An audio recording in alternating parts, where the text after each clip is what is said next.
ஆண்டவர் செல்வமாய் இயேசு நாமத்தினாலே உங்களை வாழ்த்துகிறேன். இந்த உபவாச நாளிலே நாம் என்ன காரியத்தை கற்றுக்கொள்ள போகிறோம் என்றால், நம்முடைய வாழ்க்கையில் இருக்கிற சாபங்கள் எல்லாம் முற்றிலும் நீங்கி போகும்படியாக, சாபங்கள் எல்லாம் கர்த்தர் மாற்றும்படியாக அவர் கிரியை செய்கிறவராக இருக்கிறார். அதனால என்ன புஸ்தகத்தை ஆண்டவரே நாங்கள் தியானிக்கலாம் என்று யோசித்த போது, ஒவ்வொரு வாசிங் பிரேயருக்கு நம்ம ஒவ்வொரு புஸ்தகத்தை நம்மளோட வாசித்து தியானிப்போம். அதுல இந்த நாட்களில் நம்ம வாசித்து தியானிக்க போகிற காரியம் கலாத்தியர் சபைக்கு எழுதின காரியம். சொல்லுங்க, கலாத்தியர் சபைக்கு எழுதின ஒரு காரியத்தை நாம் இன்றைக்கு வாசித்து 6 அதிகாரம் இருக்கு. நமக்கு 6 நேரங்கள், 6 நேரங்கள்ல ஜெபம் நடக்கும். முதல் நாள், 2வது நாள், 3வது நாள், அதுல 2 ஒவ்வொரு அதிகாரத்தை வைத்து 6 நேரங்களிலும் நான் அதை செய்தியாய் கொடுத்து முடிக்க போகிறேன். ராமன் சொல்லுங்க பார்க்கலாம். இதை படிச்சு முடிக்கும் போது கலாத்தியர் புஸ்தகம் உங்க மைண்ட்ல அப்படியே நின்றோம், உங்களுக்கு மறக்கவே மறக்காது. அப்போஸ்தலர் புஸ்தகத்தை அதே போல எடுத்தோம், யாருக்கும் எனக்கெல்லாம் பார்க்கல, இன்னும் நல்லா ஞாபகம் இருக்கு அப்போஸ்தலர் புஸ்தகங்கள். அதே போல இந்த கலாத்திய புஸ்தகம் உங்களுடைய இருதயத்திலே அப்படியே நிற்கும் என்பதுல எந்த சந்தேகமும் இல்லை. இந்த கலாத்திய புஸ்தகத்தை அந்த கலாத்திய சபைக்கு யார் இந்த கடிதத்தை எழுதுகிறார் என்று பார்த்தீங்க அப்படின்னா, அப்போஸ்தலனாகிய பவுல். அவர் என்ன பண்றாருன்னா, அந்த கடிதத்தை எழுதி கலாத்திய சபை எப்படிப்பட்ட சபையா இருக்கிறது, அவங்களுக்கு என்ன தேவை என்பதை பார்த்து அவங்களுக்கு ஒரு கடிதத்தை அனுப்புகிறார். அதுதான் இந்த இடத்துல எழுதப்பட்டிருக்கிறது. முதல்ல இந்த கலாத்திய சபையை பத்தி நீங்க கொஞ்சம் தெரிந்து கொள்ள வேண்டும். இது ஆசியா மைனர் இல்ல ஏசியா மைனர் என்று சொல்லப்படுகிற அப்படிப்பட்ட ஒரு பகுதியாக இந்த கலாத்திய சபை காணப்படுது. இந்த காலகட்டத்தில் துருக்கி நாடு கேள்விப்பட்டிருக்கீங்களா? துருக்கி நாடு தான் முன்னாடி கலாத்திய சபை. அல்லேலூயா.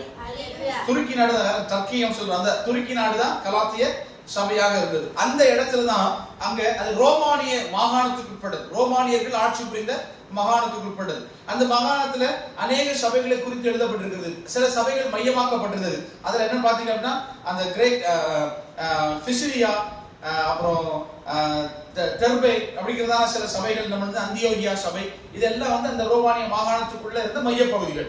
அதுல ஒரு பகுதி தான் இந்த கலாத்திய சபை. ஒரு ஆமென் சொல்லுங்க பார்க்கலாம். இங்க இருந்ததான இனங்கள் யாரெல்லாம் இருந்தாங்கன்னு பாத்தீங்கன்னா, செல்ஸ், கிரேக்கர், ரோமானியர்கள். சொல்லுங்க, செல்ஸ்ங்கிற ஒரு ஜனங்க இருக்கு, ஒரு கூட்டம் இருக்கு. அடுத்தால கிரேக்கர்கள் இருக்கிறாங்க, அடுத்தால ரோமானியர்கள் இருக்கிறாங்க. 2வது யூதர்களும் அங்க இருக்கிறாங்க. கன்வெர்ட் ஆனா கிறிஸ்டியன்ஸ் இருக்கிறாங்க. யூதர்கள் கன்வெர்ட் ஆகி வேற வேற இதுல கலந்து இருக்கிறாங்க. இப்படிப்பட்ட கலப்பு இருக்கிறதான இடமாக இந்த கலாத்திய சபை காணப்படுகிறது. கலாத்திய சபைக்கு ஆண்டவர் ரட்சிப்பை கொடுத்தார். யார் மூலமாக? பவுல் மூலமாக. ஒரு ஆமென் சொல்லுங்க பார்க்கலாம். பவுல கர்த்தர் எதற்காக தெரிந்து கொண்டார் அப்படின்னா, புறஜாதிகளுக்கு, அதாவது யூதர்கள் அல்லாத ஜனங்களுக்கு இயேசுவை பற்றி அறிவிக்கும்படியாக கர்த்தர் அவனை தெரிந்து கொண்டார். அது இந்த இடத்துல வரும், இந்த வசனத்துல தெரிந்து கொண்டு அவனை சில இடங்களுக்கு கர்த்தர் அவனை பயன்படுத்துகிறார். அவன் போய் எல்லா இடங்கள்ல போய் சொல்லுகிறான். இந்த கலாத்திய புத்தகத்தை நீங்க வாசிக்கும் போது, இதுதான் நியூ டெஸ்டமென்ட்ல முதலாவது எழுதப்பட்ட புத்தகம். புதிய ஏற்பாடுல AD 49ல முதல் எழுதப்பட்ட, மத்தேயு, மார்க் அதெல்லாம் இல்ல, ஃபர்ஸ்ட் எழுதுனது கலாத்திய புத்தகம் தான். இல்லையா? முதல் புத்தகம். சரியா? அதனால நீங்க மறந்துடக்கூடாது. நீங்க நினைக்கிறப்ப மத்தேயு, மார்க், லூக்கா, யோவான் இதான் முதல் நினைக்காதீங்க. ஃபர்ஸ்ட் எழுதுனது என்ன புத்தகம்? இந்த கலாத்திய புத்தகம் தான். இந்த கலாத்திய புத்தகத்துல தான் முதல் சபைக்கு எழுதின பவுல் எழுதினது முதல் கடிதம். அதாவது AD 49ல இயேசு கிறிஸ்துவுக்கு பின்பதாக 49வது வருஷத்தில் எழுதப்பட்டது.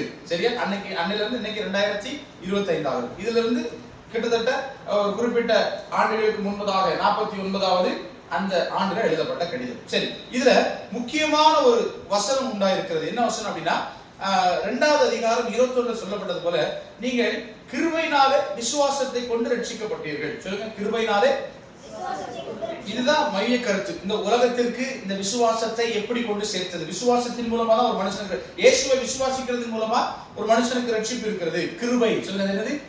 ஆமா, நம்ம கிருபையாய் கிடைத்திருக்கிற ஒரு காரியம். இதுதான் இதனுடைய மைய கருத்தாக எழுதப்பட்ட ஒரு வார்த்தையாக இது காணப்படுகிறது. இப்போ இதுல முதல் வசனத்தை நீங்க வாசிக்கும் பொழுது, அதுல ஆண்டவர் எப்படி இந்த அப்போஸ்தலனாகிய பவுலுக்கு இந்த இடத்துக்குள்ள கொண்டு ஒரு வார்த்தை கொடுத்திருக்கிறார். வாசிக்க போறோம். வாசிங்க. மனுஷராலும் அல்ல, மனுஷன் மூலமாயும் அல்ல. சொல்லுங்க, மனுஷனாயும் அல்ல. எந்த மனுஷனும் எனக்கு சொல்லி தரல, இந்த மனுஷன்றது கேட்கவும் இல்ல. கிறிஸ்துவினாலும், இயேசு கிறிஸ்துவினாலும் அவரை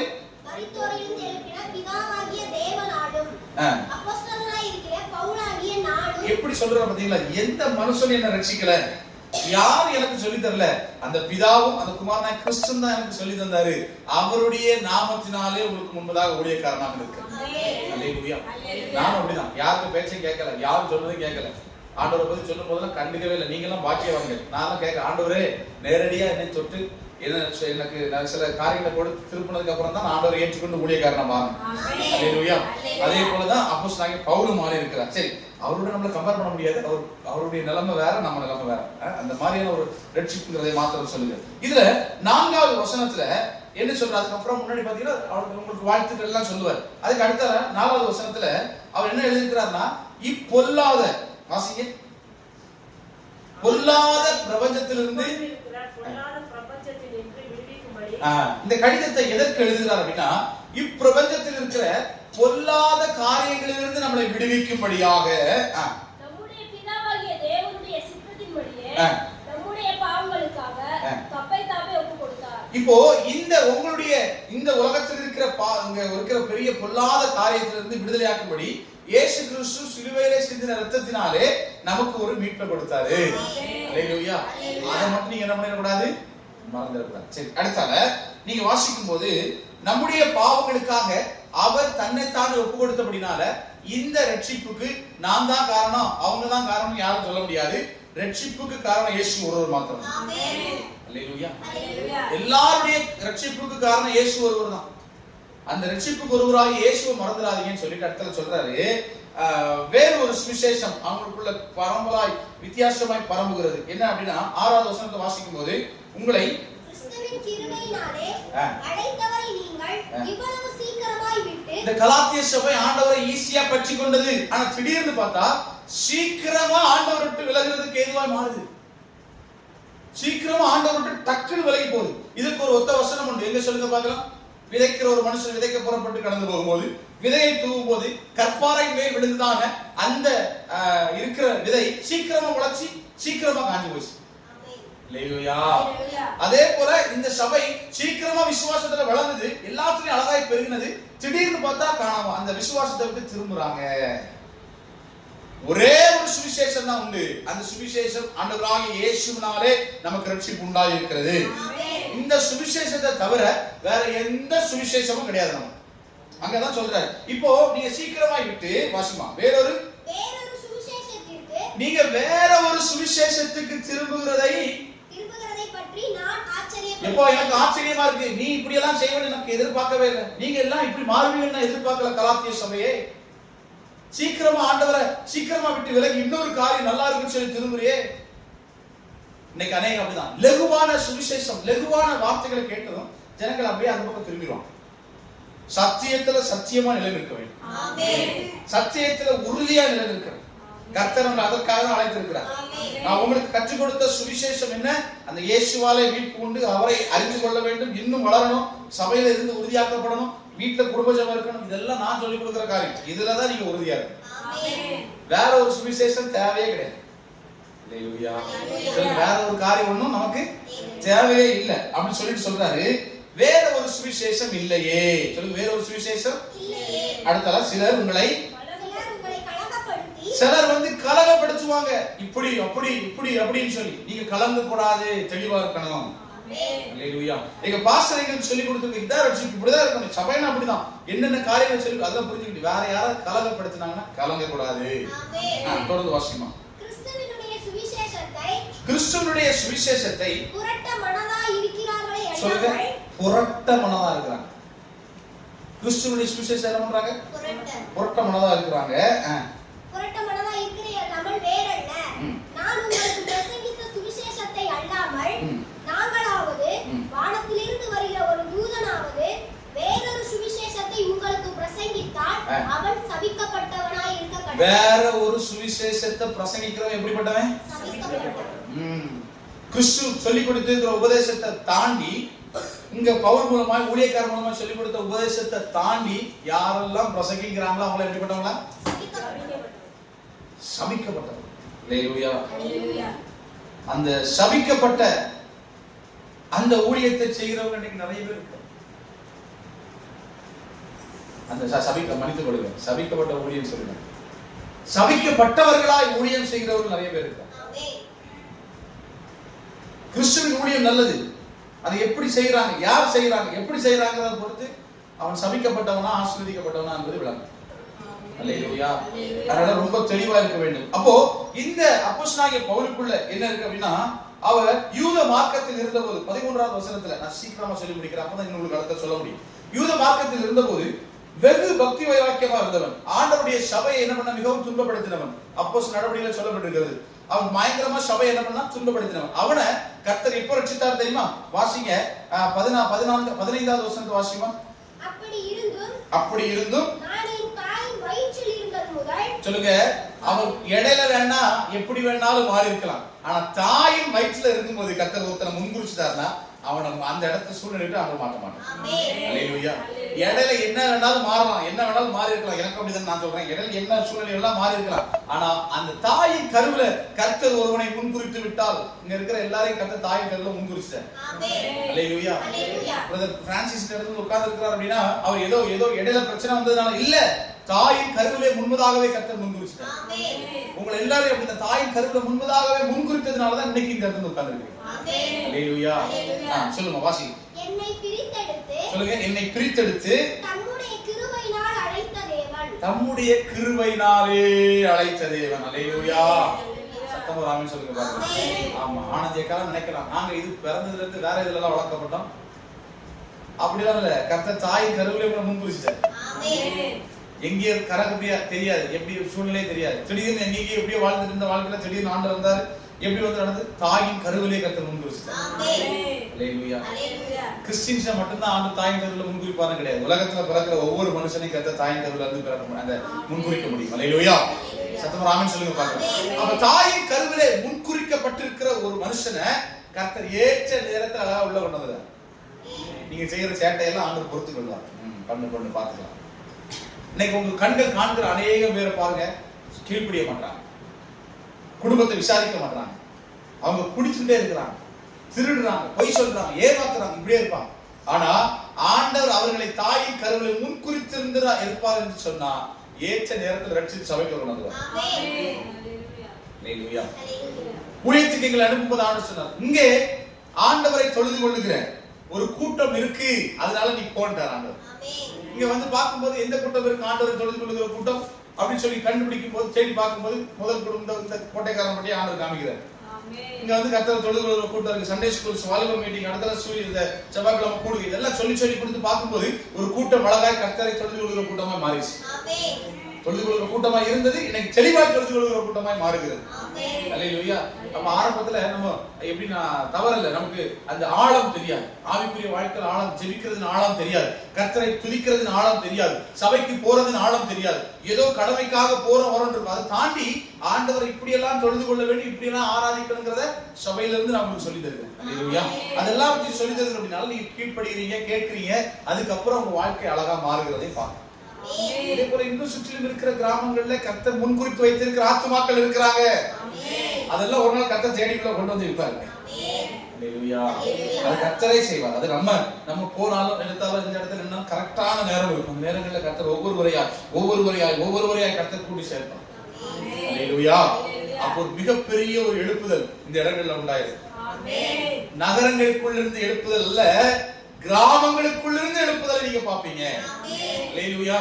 எனக்கு கர்த்தர் கொடுத்த வார்த்தை, ஆண்டவரே சிட்டில இருந்திருந்தா நல்ல எழுப்புதலை பார்த்திருக்கலாம். இல்ல, கிராமங்களுக்குள்ள இருந்து எழும்புகிற ஊழியர்களை பாப்ப, கிராமங்களுக்குள்ள இருந்து எழும்புகிற சபைகளை பாப்ப, நீ போய் ஊழியத்தை செய்ய ஆண்டவர் அனுப்புனார். அல்லேலூயா. அதே போல இந்த இடத்துல முன்குறிக்கப்பட்டவர்கள் ஆண்டவர் அழைத்து வாசிங்க சொல்லுங்க.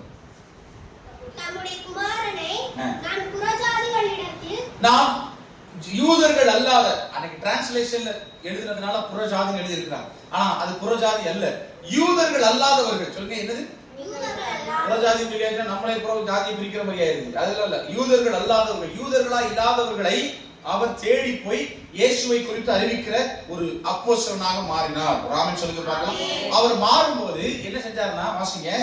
சுவிசேஷமாய் அறிவிக்கும் பொருட்டாக அவரை எனக்குள் வெளிப்படுத்த பிரியமாய் இருந்தபோது உடனே நான்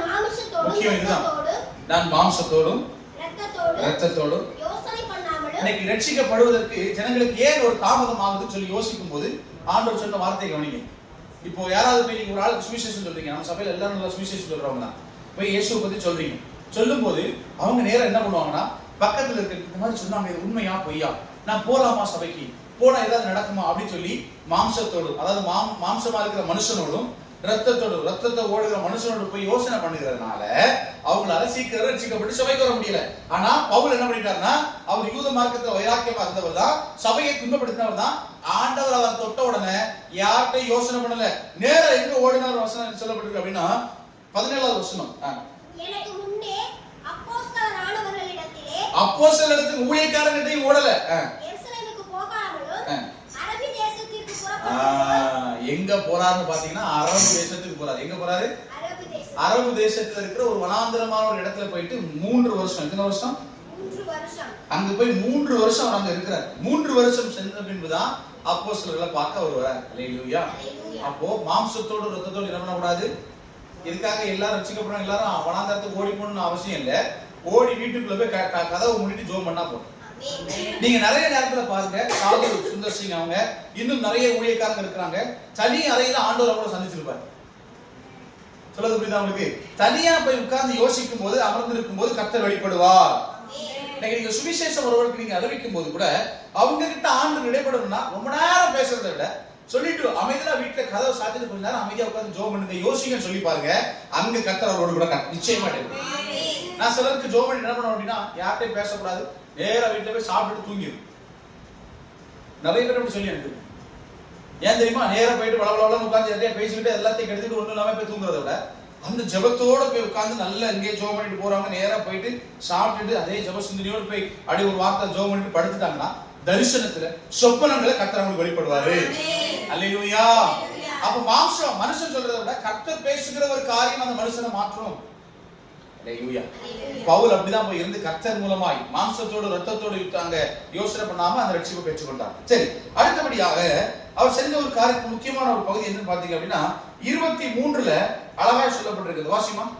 முன்னே நம்மை துன்பப்படுத்தினவரே தான் அழிக்க தேடின விசுவாசத்தை இப்பொழுது பிரசங்கிக்கிறான் என்பதை மாத்திரம் அவர்கள் கேள்விப்பட்டிருந்து அந்த இயேசு கிறிஸ்து மூலமாய் உண்டாக்கப்பட்ட விசுவாசத்தை, சீஷர்கள் மூலமாய் உருவாக்கப்பட்ட விசுவாசத்தை யார் அழிக்க தேடினாரோ அவரே அந்த விசுவாசத்தை பிரசங்கிக்கிறவராய் மாறினார். இதான் ஹைலைட். இந்த அதிகாரத்தினுடைய ஹைலைட் வந்து இதுதான். அதாவது தெளிவான ஒரு வார்த்தை என்னன்னா, யார் விசுவாசத்தை அழிக்க தேடினார். ஒரு கூட்டம் இருக்கு, இவங்க விசுவாசத்துல வளர்றாங்க, இயேசுக்குள்ள வளர்றாங்க, வளர விடக்கூடாதுன்னு யாரு நினைக்கிறாங்களோ அவங்கள கர்த்தர் உள்ள வந்து அந்த விசுவாசத்தை பேச வச்சிருவாரு. இந்த ரகசியம் யாருக்கும் தெரியாது. அதாவது சொல்லுவாங்கல்ல, வேலையில போன சும்மா இருக்கிற வரைக்கும் பிரச்சனை இல்லை, யாரு இந்த விசுவாசத்தை அழிக்கணும்னு நினைக்கிறாங்களோ அவங்கள கர்த்தர் தொடுவார். உங்களுக்கு தெரியுமா, ஒரு பேர பிறந்த பால் காக்கரை தெரியுமா உங்களுக்கு? பெரிய ஒரு அமைப்பினுடைய தலைவர் அந்த பால் காக்கரை. ஆமா, ஒரு அமைப்பினுடைய பெரிய தலைவர். அந்த அமைப்பின் தலைவர் வந்து கிறிஸ்தவம் வளரக்கூடாது என்பதற்காக அநேக முயற்சிகள் எடுத்தவர். தர்ணா போராட்டம் பண்ணவர், ஃபாஸ்டிங்ல இருந்து என்ன சொல்லுவாங்க, உண்ணாவிரதம் இருந்தவர், அப்படிலாம் பண்ணவர் பால் காக்கரை. அவருடைய சாட்சி தெரியுமா உங்களுக்கு? பென்னிகின் என்கிறதான புகழ்பெற்ற அநேக ஆண்டவரை குறித்து அதிகமாய் விசுவாசிக்கிற பயங்கர அற்புதங்களை செஞ்ச ஒரு ஊழியக்காரர் இருக்கிறார். அவர் யூதர், கன்வெர்டட் யூதரா, கிறிஸ்டியன்ல கன்வெர்டட் கிறிஸ்டியனா தான் தெரியல. அந்த யூதரை வச்சு பாம்பேல பெரிய ஒரு மீட்டிங் நடத்தினார். லட்சக்கணக்கான ஜனங்கள் வந்து அங்க மனம் திரும்பி இயேசுவை ஏற்றுக்கொண்டதுக்கு காரணமா இருந்தது இந்த பால் தாக்கரே. எந்த பால் தாக்கரே இயேசுவை குறித்து பிரசங்கம் பண்ணக்கூடாதுன்னு சொன்னாரோ அவரையே ஆண்டவர் தொட்டு அவரையே மாற்றி அவருடைய சொந்த செலவுல அவரே லட்சக்கணக்கில் கோடிக்கணக்கில் செலவு பண்ணி அந்த மீட்டிங் நடத்தினார். எப்படி இருக்குல்ல? அல்லேலூயா. மும்பை தான் நினைக்கிறேன், மும்பைல பெங்களூரா இருக்கணும், ரெண்டு இடத்துல தான் பென்னிகன் அவர். அப்படிப்பட்ட ஒரு அற்புதத்தை யார் விசுவாசத்தை அழிக்க தேடினார்களோ அவர்களை கொண்டு கர்த்தர் உருவாக்குவார். யாரெல்லாம் சபையை கிண்டல் அடிக்கிறாங்களோ நல்லா கவனிச்சு பாருங்களேன். நீங்க ஜெபம் பண்றது மத்த இதே கிண்டல் அடிக்கிறாங்களோ அவங்களும் உங்களை மாதிரி முழங்கால் போட்டு ஜெபிக்கிறவங்களா மாறி இருப்பாங்க. ஆமா, அப்படி சாட்சிகள் அங்க இருக்கு. என்ன சொல்லுங்க, யாரெல்லாம் கிண்டல் அடிக்கிறாங்களோ, யாரெல்லாம் வந்து விசுவாசத்தை பத்தி சொல்றாங்க, அவங்க எல்லாம் கர்த்தர் சபையில கொண்டு உட்கார்ந்து இன்னைக்கு அல்லேலூயான்னு சொல்லுற ஆள ஆண்டவர் என்ன பண்ணிட்டாரு சொல்லுங்க பார்க்கலாம். இப்போ சில நேரத்துல நமக்கு விசுவாசத்தை எதிர்க்கிறவர்களோட நல்லதுதான் சொல்லுங்க. அதான் ஆண்டவர் சொன்னார், உங்களுக்கு நீங்க ஊழிய போற இடத்துல உங்க எதிர்க்கிறவர்கள் இருக்கிறது நல்லது, ஊழியம் வளரும் உங்களுக்கு. அல்லேலூயா. அதே போல சபையும் வளரும். எதிர்ப்பு அவசியம், எதிர்ப்பு இருந்தா தான் ஊழியம் வளரும். அல்லேலூயா. எதிர்ப்புகள் அவசியம். அதே போல நம்மளை எதிர்க்கிறவங்க, உங்க குடும்பத்தை எதிர்க்கிறவங்க, சில சூழ்நிலை எதிர்க்கிற எல்லாருமே அவசியம் தான். நம்மள அழகா தள்ளி கொண்டு போவாங்க. ஆமா, உங்களை நீங்க வந்து சில இடத்துக்கு மேல நகர மாட்டீங்க. உங்களை யாராவது ஒரு குச்சியை வச்சு குத்திட்டே இருந்தா என்ன பண்ணுவீங்க? நகர்ந்து நகர்ந்து போயிருவீங்க. அப்படியே தள்ளி தள்ளி தள்ளி தள்ளி தள்ளி போயிருவீங்க. அப்புறம் தான் பாப்பீங்க, எங்க இருந்து நான் இங்க வரைக்கும் வந்திருக்கிறேன், யாரால வந்தேன், என்ன குத்துன துன்பப்படுத்தின இவனாலதான் வந்தேன். இன்னைக்கு நிறைய பேருடைய வாழ்க்கையில் ஆசீர்வாதம். யாராவது அவங்கள ரொம்ப ஃபோர்ஸ் பண்ணி ஏதாவது பண்ணிட்டே இருந்தாங்கன்னா அந்த ஒரு வைராக்கியத்தை நான் எப்படியா முன்னேறி காட்டுறேன் பாரு அப்படிங்கிற ஒரு வைராக்கியம் வந்துடும் அவங்களுக்கு. அப்படியே ஒரு உயர்வு வந்துடும். ராமன் சொல்லுங்க பாக்கலாம். இந்த வசனங்களின் படியாக கர்த்தர் இங்க கலாத்திய சபையில நீ ரொம்ப விசுவாசத்துல தேறினவங்களா இருக்கிறீங்க, ஆனா சீக்கிரத்துல விசுவாசத்தை விட்டு வழிவிலகிறதுக்கு ஏதுவான சுவிசேஷத்தை, என்ன சுவிசேஷம் அப்படின்னா விருத்த சேதனம். யூதர்கள் என்ன பண்ணணும் அப்படின்னா, இங்க முஸ்லீம் சொல்றது போல சுன்னத் கல்யாணம் சொல்றது போல மாம்சத்தின் நுனித்தோலை வெட்டணும் ஆண்களுக்கெல்லாம். அந்த காரியத்தை நீங்க செஞ்சே ஆகணும்னு சொல்லிட்டு ஒரு சிலர் வந்து என்ன பண்றாங்க, இங்க கலாத்திய சபையில பேசுறாங்க. அதனால சொல்றாரு, எப்ப அங்க பாரு கிறிஸ்தவர்கள் ஆக்கப்பட்டிருக்கிறவர்களுக்கு அது கிடையாது, அந்த ஒரு காரியம் வந்து நமக்கு கிடையாது, அது யூதர்களுக்காய் கொடுக்கப்பட்டது, நாம் எல்லாம் ஆவிக்குரிய கிறிஸ்தவர்களா இருக்கிற அப்படின்னால அதை நம்ம செய்ய வேண்டிய அவசியம் கிடையாதுன்னு சொல்லி போராடி இங்க பவுல் வந்து உங்கள்கிட்ட பேசுறாரு. நிறைய பேர் வழிவிலகிட்டாங்க. அதெல்லாம் அவங்க அந்த விருத்த சேதனம் பண்ணுவதற்கு நேரா திரும்பிட்டாங்க. ஆனா வேண்டாம்னு சொல்லி பவுல் சொல்றாரு, அதெல்லாம் தேவை கிடையாது, உனக்கு இருதயத்துல ஆண்டவராகிய இயேசு கிறிஸ்துவை விசுவாசி நீ ரட்சிக்கப்படும். விசுவாசத்தினால ரட்சிக்கப்படுவது, அவ்வளவுதான்ப்பா, வேற ஒண்ணு அங்க பெரிய விஷயம் இல்ல அப்படின்னு சொல்லி கொடுக்கிறார். அந்த காரியம் தான் ராமன் சொல்லுங்க பாக்கலாம். சிலர் வந்து உங்களை கூட ஏமாற்றி விடலாம், இதெல்லாம் செஞ்சு பாருங்க எப்படிலாம் மாறும், அப்படிலாம் ஒண்ணும் கிடையாது. அல்லேலூயா. கர்த்தர் நல்ல ஒரு ராமன் சொல்லுங்க பாருங்க. உங்களை அப்படியே திருப்புவாங்க, அதெல்லாம் தேவையே கிடையாது, இதெல்லாம் தேவையே கிடையாது. இன்னைக்கு இருக்கிற நிறைய காரியம் ஆவிக்குரிய நிலைமையில உயர்ந்த உன்னதமான அனுபவங்களை இன்னைக்கு இருக்கிற நிறைய காரியங்கள் ஊழியக்காரங்க நிறைய பேர் என்ன பண்றாங்க அப்படின்னா அதனுடைய தன்மையை குறைச்சிட்டாங்க. ஆவியில அனலாக்கணும், ஆவியில அனலா இருக்கணும், நல்லா ஜெபிக்கணும், அவையாக்கணும், அதெல்லாம் தேவையில்லை, சும்மா ஜெபம் பண்ணுங்க போதும், சிம்பிளா பேசுறாங்க. அப்ப இங்க பவுல் அப்புறம் இன்னொரு விஷயம் நேற்றுக்கு நாங்க ரொம்ப தியானிச்சது, ஆவிக்குள்ளாக்கப்பட்டாங்கன்றது. சரீரம் இங்க இருக்கும், ஆவி ஆத்மா மேல போயிடும், போய் ஆவிக்குள்ளாக்கப்பட்டு பரலோகத்தெல்லாம் தரிசிச்சவங்க இருக்காங்க. அதெல்லாம் இன்னைக்கு என்ன சொல்றாங்க, அதெல்லாம் போய் கிடையாது அப்படிலாம் சொல்றாங்க. ஆவிக்குரியத்துல உன்னதமான அனுபவங்கள் இருக்கு, ராமன் சொல்லுங்க பார்க்கலாம். ஆனா நிறைய பேர் அதை விரும்புகிறது இல்ல. தீர்க்க தரிசன வரங்கள் இருக்கு, சுகமாக்குற வரங்கள் இருக்கு. இன்னைக்கு எந்த பாருங்க, நிறைய இடத்துல பாருங்க சுகமாக்குற வரம் செயல்படவே இல்லை. விசுவாசத்துல யாருக்கா தள்ள கை ஜோம் பண்ணதுக்கே பயமா இருக்கு. நிறைய ஊழியக்காரங்க தள்ள கை ஜோமிக்கிறதுக்கு பயப்படுறாங்க. நிறைய இடத்துல எனக்கே ஒரு பயத்தை உருவாக்கி விட்டுருக்காங்க. நீங்களே சுகவீனமா இருக்கீங்க, நீங்க போய் எப்படி இன்னொருத்தர் சுகத்தை ஜோம் கொடுக்க முடியும், நீங்க எப்படி ஜோம் பண்ணுவீங்க, நானே யோசிச்சிருக்கேன். ஆனா அதெல்லாம் தாண்டி கை வச்சு ஜோம் பண்ணிக்க விடுதலை. அல்லேலூயா. நம்ம விடுதலை ஆக்குறது இல்ல, தேவன் விடுதலை ஆக்குறார். ராமன் சொல்லுங்க பாருங்க. நம்ம விசுவாசத்துல எழும்புன்னு சொன்னா எழும்பும். ராமன் சொல்லுங்க.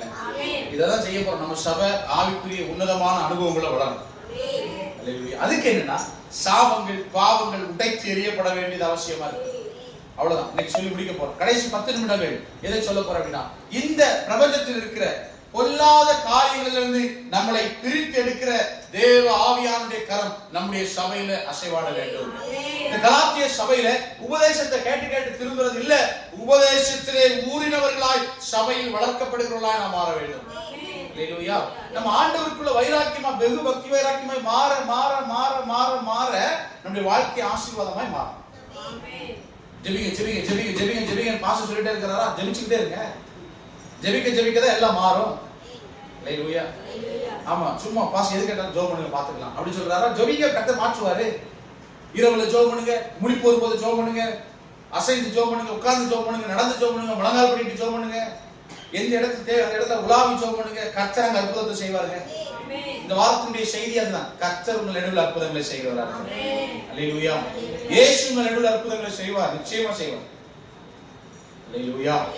முதல்ல அந்த சிலுவையில இருந்து சிந்தப்பட்ட ரத்தம், நான் கேட்ட நேரத்துக்கு ஆண்டவரே அந்த ரத்தம் என் மேல விழட்டும், என் வாழ்க்கையில இருக்கிற சாபங்களை பாவங்களை அது மாற்றி போடுறது. நம்ம கேட்கணும். பொல்லாங்க பிசாசு எங்கேயோ ஒரு மறைமுகமான ஒரு சின்ன ஒரு காரியத்தை வச்சுக்கிட்டு நம்மளை போட்டு நம்ம வாழ்க்கையை சிதைக்கிற அனுபவம் தானே இருக்கு.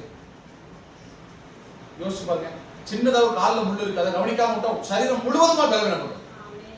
அதே போல பிசாசு என்ன பண்றான், சின்ன பாவத்தை இல்ல சின்ன ஒரு சாபத்தை நம்ம இருதயத்துக்குள்ள எங்கேயோ மறைச்சு வச்சுக்கிட்டு நமக்கு தெரியாம அதை கண்டுபிடிச்சு அதை விரட்ட சரிப்படுத்தாம நம்மளை போட்டு படாத பாடுபடுத்தி நம்ம வாழ்க்கையை அழிக்கிற நிலைமைக்குள்ள கொண்டு போறோம். அல்லேலூயா.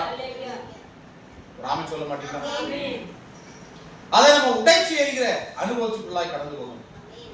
இங்க இருக்கிற நமக்குள்ள அந்த சாபத்தை சொல்லி எனக்குள்ள இருக்கிற பாவத்தை சாபத்தை கட்ட இயேசு அதை மாற்றி இருக்கிறார்.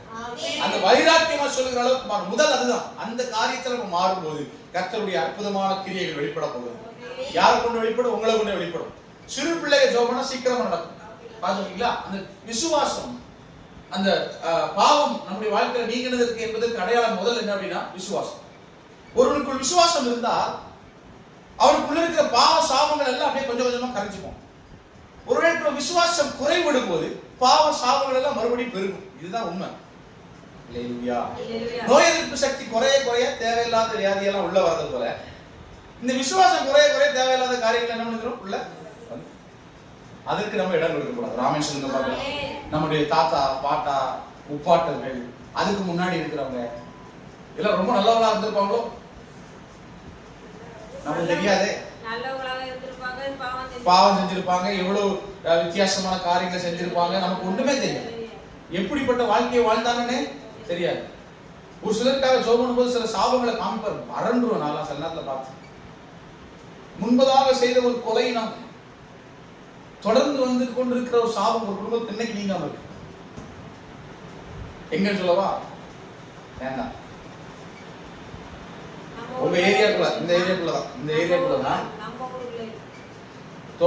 ஒருத்தர் செஞ்ச ரத்தம் சிந்துதல்னால தொடர்ந்து வருகிற சாபங்கள், அது நிமித்தமா உண்டான பாவங்கள் அந்த குடும்பத்தை விட்டு நீங்காம இருக்கிறது கண்கள் கண்டிருக்கு. சிஸ்டர் கூட தரிசனத்துல பார்த்துருக்காங்க. சருடைய தலையை கைக்கும் போது கையை எடுத்துருக்கணும் ஆண்டு சொல்லுவார். என்ன சொல்லுவார்? கைய அப்படி தலைக்கு ஜோமட்டே கையை எடுத்துட்டு அப்புறம் ஜோம். அந்த பாவம் சாபம் அவ்வளவு பெருசு.